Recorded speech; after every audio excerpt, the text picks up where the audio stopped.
정의용 외교부 장관 후보자 아마 다들 익숙하실 겁니다. 1946년생으로 75세입니다. 현재 대통령 외교안보특별보좌관을 맡고 있는데 문재인 정부 3년 동안 국가안보실장을 역임하면서 3차례의 남북 정상회담, 2차례의 북미 정상회담을 견인해낸 바 있기도 합니다. 자, 보신 대로 문재인 정부의 최장수 장관인 강경화 외교부 장관이 교체됐는데 정의용 보좌관, 미국 바이든 행정부 출범에 맞춘 인선이다. 이런 얘기가 많이 나오고 있습니다. 교수님 어떻게 보십니까? 예, 지금 말씀하신 것처럼 정의용 지금 장관 내정자 같은 경우는 국가안보실장을 문재인 정부 출범하면서 3년 동안 했지 않습니까? 그때 네. 한국과 북한의 정상회담도 있었고 여러 가지 이제 그 과정에서 역할을 많이 했던 분 중에 한 분이죠. 그래서 또 본인이 외교관 출신이에요. 그래서 네. 외국의 외교관을 오랫동안 근무를 하셨기 때문에 외교부 관련된 업무를 잘 파악하고 있고 외교의 역할 중에 물론 통일부가 있긴 합니다만 그 북미 관계 개선을 위해서는 미국의 역할이 중요하잖아요. 한미 동맹도 중요하고 정의용 실장 같은 경우에 예전에 실장으로 근무할 당시에 네. 미국과의 관계에서 중요한 역할을 많이 했었고 대통령의 의중을 잘 이해하면서 한반도 평화 프로세스에 미국과의 관계 개선을 통해서 함께 이루어지는 그런 절차를 만들어내는 데 중요한 역할을 할 수 있을 걸로 봅니다. 그리고 외교 분야나 아니면 이제 북미 관계 또는 남북 관계 또 우리나라와 미국과의 관계 이런 관계에 있어서 여러 가지 역할들을 잘 알고 있는 분이기 때문에 네. 외교부 장관으로서 역할을 잘 하실 거라고 저는 봅니다. 그리고 오랫동안 정치를 하신 분이 아니라 외교관으로 하다가 정치도 하시고 또 외교안보실장도 했기 때문에 이런 여러 가지 경험으로 봤을 때는 문재인 정부 이제 마지막 이제 장관이 되겠죠. 네. 외교부 역할을 잘 했을 것으로 저는 기대가 되기 때문에 아무래도 이제 바이든 행정부 들어서고 나면 한반도 프로세스에도 영향을 받게 될 것이고 북미 관계가 교착 상태에 빠져 있는데 그 관계를 회복하기 위해서 어떻게 할 수 있을까 우리가 이런 부분에도 역할을 할 수 있는 그런 능력을 가지고 있는 분이라고 생각이 들어서 잘된 인선이라는 그런 판단을 할 수 있을 것 같습니다. 알겠습니다.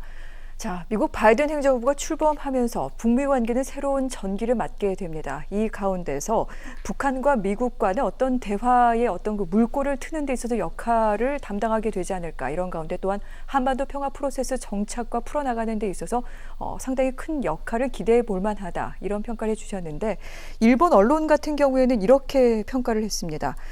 정의용 신임 외교부 장관 내정자 한미 관계를 강화하고 또한 남북 관계를 개선하기 위한 포석이다 이런 평가했는데 장평론가님은 어떻게 보십니까? 그러니까 정의용 전 실장, 그러니까 신임 이제 외교부 장관 후보자를 우리가 떠올렸을 때 생각나는 것은 역시나 남북 관계 그리고 한미 관계, 북미 관계입니다. 네. 그 틀에서 청와대 안보실장직을 수행해 왔었기 때문에 그렇지만 제가 하나 문제점으로 지목하고 싶은 건 우리 국가의 외교가 남북 관계와 한미 관계, 북미 관계 수교 역할만 있는 것이 아닙니다. 사실 굉장히 전방위적으로 중국을 비롯해서 중국 같은 경우는 특히나 우리가 한미동맹이 강화될수록 더욱더 강한 압박을 우리에게 해올 수밖에 없는 것이고요. 네. 악화된 한일 관계를 어떻게든 풀어야 한다는 그런 인정은 문재인 대통령도 신년 기자회견에서 한 바가 있습니다.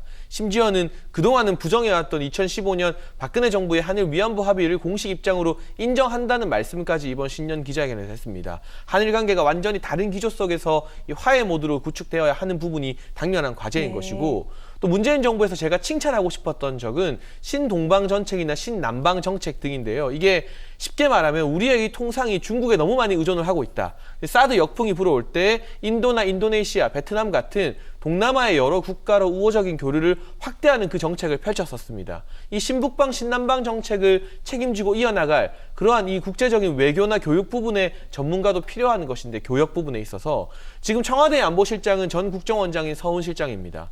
그리고 외교부 장관이 전 안보실장인 이 정의용 실장이 되어버리면 이 주요 청와대와 이 행정부의 외교부 최고 수장들이 전부 다 남북관계 전문가가 되는 겁니다. 네. 하지만 남북관계가 중요한 만큼 제가 아까 구구절절 설명드린 여러 가지 당면한 문제들이 사실 우리가 먹고 사는 문제에 있어서는 훨씬 더 중요해질 수 있고 코로나 이후에 국제 질서가 새로 재편되는 데 있어서 미국뿐만 아니라 EU나 아까 말씀드린 건 동남아 국가들과 관계를 재정립해야 되는데 이러한 FTA나 이런 교역 전문가들, 경제 전문가들이 보이지 않는다. 지금 문재인 대통령이 임기 후반기 이제 한 1년 남짓 남았습니다. 1년 정도 조금 넘게 남은 이 시기에 그야말로 남북관계 개선과 북미관계 개선에 올인하려는 의도가 보여지는데 국정이 그렇게 한 분야에만 올인해서 되는 것인가. 사실 청와대 안보실장으로 서훈 전 국정원장이 가 있다면 네. 이번에 외교부 장관으로는 다자 외교에 능한 실무나 여러 가지 이 경제 경험을 많이 한 사람이 가는 게 좋지 않겠는가. 차라리 이 정부 안에서 인사를 찾을 것이라면 저는 김현정 전 외교안보실 2차장 같은 경우도 FTA 전문가거든요. 그런 사람들이 등용이 되었다면 그래도 회전문 인사지만 다양성 측면에서 고개를 끄덕일 수 있었을 텐데 너무나 남북관계 개선에만 초점을 맞춘 인사라는 점은 한계가 아닐까 싶습니다. 그렇군요. 자, 미국 바이든 행정부가 출범하고 난 뒤 아마 일본과 중국과의 관계 개선 등등에 있어서도 상당히 외교부가 많은 역할을 해야 될 겁니다. 아마 또 이와 더불어서 코로나19 이후에 그 여러 가지를 대비하기 위해서 신남방, 신동방 정책 등등도 다시 한번 가다듬어야 할 텐데 신임 외교부 장관이 이런 부분을 놓치지 말고 챙겨야 된다. 지금 북미 남북 관계에만 몰입해서는 안 되는 그런 엄중한 시국이다. 이 부분까지 지적을 해주신 것 같습니다. 알겠습니다. 그리고 남은 두 개 부처 장관 후보자들의 면면도 좀 살펴보도록 하겠습니다. 자, 문화체육관광부 장관 후보자로 지명된 황희 의원, 재선 의원입니다. 민주당 원내부대표, 홍보위원장을 지냈고요. 노무현 정부 시절 청와대 행정관을 지냈던 바 있습니다. 이어서 중소벤처기업부 장관 후보자로 지명된 권칠승 의원, 역시 민주당 재선 의원입니다. 민주당 중소기업특별위원회 위원장을 지냈고요. 노무현 정부 청와대에서 역시 함께 일을 했던 바 있습니다. 자, 눈에 띄는 부분, 두 후보자 모두 재선 의원이고요. 또한 참여정부 출신입니다. 그래서 야권에서는 벌써 회전문 인사다 이런 비판 나오고 있는데 평론가님 동의하시는지요? 그러니까 참여정부에서 행정관이나 비서관 안 했으면 높은 자리에 올라가기 힘든 정부 같아요. 문재인 정부는. 그리고 이 황희 의원 같은 경우는 부엉이 모임이라고 하죠. 전해철 지금 행정안전부 장관이 좌장을 맡았던 이 친문을 주도하는 부엉이 모임의 간사였고요. 권칠승 의원 역시는 그 부엉이 모임의 핵심 멤버였습니다. 그래서 일부 언론에서는 이번 인사를 두고 부엉이 인사다. 문재인 정부를 부엉이 정부라 불러야 되는 거 아니냐는 말까지 나오고 있습니다. 그만큼 너무나 개파색이 뚜렷한 인사라는 게 사실 아쉬운 것 같아요. 지금 전부 다 정치인 출신들로 채워지게 되면서 그 분야에서 전문성을 가진 관료나 학자 출신은 배제되었다는 게 참 아쉬운 부분이고요. 제가 뭐 참여정부 색채나 부엉이 색채가 너무 강하다는 말씀은 정치적인 입장인 것이고 권칠승 의원 같은 경우 그래도 중기부와 관련된 전문 경력이 있습니다. 국회에서 관련 이 상임위에서 활동을 오래 해왔고 이분이 경기도 도의원도 했었거든요. 도의원 할 때부터 대기업 문제, 중소기업 문제 좀 집중해왔습니다. 네. 그 방향에 대한 이견이 있을 수 있겠지만 적어도 해당 분야에서 활동해온 것에 대해서는 야당에서도 트집을 잡기 힘들어요. 근데 황희 의원 같은 경우는요. 국회 재선하는 동안 이제 21대 국회는 뭐 얼마 안 됐지만 문화체육관광과 관련된 상임위 활동을 일절 한 적이 없어요. 이분 도시공학 전문가이고요. 도시개발이나 도시공약 부분에 강점을 가지고 있는 분인데 문화와 체육, 관광이라는 하나하나 따로 떼어놓고 봐도 정말 중요한 파트가 전문성이 없는 또 국회에서 관련 상임위 활동을 한 번도 해본 적이 없고 제가 알기로는 이 문화체육관광과 관련된 특위 활동도 별도로 하신 적이 없습니다. 그런 분을 뭐 소통 능력이 강점이라고 했는데 그렇게 장관에 임명할 만큼 만만한 자리인가? 전 이 부분에서 고개가 매우 가혹거려지는 부분이고 우리가 지금 이제 문화의 힘으로 먹고 사는 시대라고 합니다. 이 K-드라마 열풍, 또 BTS 같은 K-팝 열풍, K-웹툰이나 K-게임이 차지하는 수출 비중이 전통적인 제조업을 따라잡고 있는 실정이고 체육 같은 경우는 문재인 정부 들어서 유독 체육계의 어떤 갑질이나 폭행, 또 성폭행 논란이 참 많아서 많은 화제가 됐었습니다. 그런 체육계의 비리를 근절할 수 있는 전문성이 필요하고 관광 역시나 코로나 이후에 새롭게 이제 그동안 막혀왔던 관광이 본물처럼 터지게 될 텐데 한국으로 관광객을 끌어올 수 있는 그 전문가의 역량이 어느 때보다 중요합니다만 아쉽게도 황희 내정자는 문화에도 체육에도 관광에도 이제까지 활동을 보면 뚜렷한 전문성을 보인 적이 없기 때문에 저는 권칠승 장관 후보자보다 이 황희 후보자의 임명이 상당히 잘못된 정치적인 결정이 아닌가 하는 그런 지적을 좀 드리고 싶습니다. 그렇군요. 청와대는 이 같은 부분에 대해 황희 내정자 같은 경우에는 뭐 여러 분야에서 많이 두루 활동을 해왔고 소통에 능하며 또한 도시 재생 같은 부분도 문화와 맞닿아 있는 면이 많다 이렇게 설명하기도 했습니다.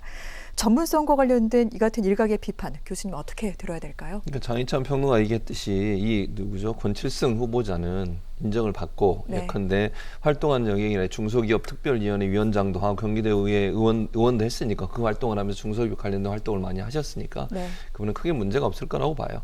황희 의원이 이제 지적한 것처럼 예컨대 국회에서 문화체육 관련된 분야에서 일을 했냐 안 했냐 이 문제 가지고 뭐 논란이 될 수 있고 비판을 받을 수 있다고 봐요. 다만 이제 더불어민주당 홍보위원장을 했는데 문화체육관광부의 역할 중에 하나가 이제 국가 홍보 관련된 부분이 있거든요. 그래서 네. 우리 정부의 역할이라든지 우리 정부가 하는 일들을 해외에 알리는 역할도 문화체육관광부에 포함되어 있는 부분이어서 그 부분에 이제 좀 더 강점을 갖고 일을 할 거라고 봅니다. 그래서 실제적으로 문화나 체육, 관광 이 세 가지 분야에 전문적으로 침착해서 어떤 일들을 한 부분이 좀 부족하다 하더라도 장관으로서 전체를 아우르는 부분에 있어서 밑에 있는 실제적으로 일하는 분들을 잘 이렇게 조율하고 그분들과 함께 협력해서 일을 해간다고 하면 크게 무리는 없을 거라는 생각이 들어요. 그래서 그런 부분들에 대해서도 이제 황 장관 내정자도 본인도 네. 잘 인식하고 있을 것이고 그런 부분들을 더 열심히 하려는 노력을 할 거라고 보기 때문에 뭐 장관 혼자서 일을 하는 건 아니니까요. 그런 부분들을 잘 조율해낼 수 있고 더 열심히 하는 그런 계기로 삼아야 된다고 생각을 합니다.